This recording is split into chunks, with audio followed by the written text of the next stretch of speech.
சோர்ந்து போயிருக்கிறவர்களுக்கு தேவன் கொடுக்கும் வாக்குத்தத்தங்கள்.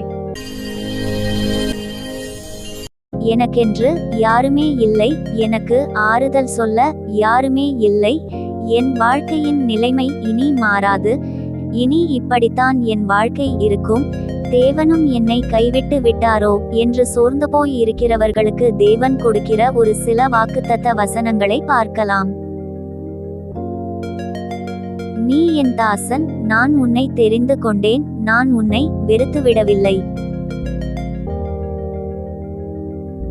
நீ என் தாசன், நான் உன்னை உருவாக்கினேன், நீ என் தாசன் இஸ்ரவேலே, நீ என்னால் மறக்கப்படுவதில்லை. நான் உனக்கு சொன்னதை செய்யுமளவும் உன்னை கைவிடுவதில்லை என்றார். கர்த்தரே உனக்கு நித்திய வெளிச்சமாயிருப்பார், உன் துக்க நாட்கள் முடிந்து போம். நான் இன்று முதல் உங்களை ஆசிர்வதிப்பேன்.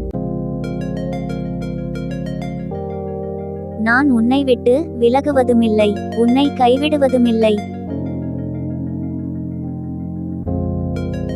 இதோ என் உள்ளங்கைகளில் உன்னை வரைந்திருக்கிறேன், உன் மதில்கள் எப்போதும் என் முன் இருக்கிறது. இனி நீ அழுது கொண்டிராய். நீ இனி கைவிடப்பட்டவள் எண்ணப்படாமலும் உன் தேசம் இனி பாழான தேசம் எண்ணப்படாமலும் நீ எப்சிபா என்றும் உன் தேசம் பியூலா என்றும் சொல்லப்படும். கர்த்தர் உன்மேல் பிரியமாயிருக்கிறார், உன் தேசம் வாழ்க்கைப்படும்.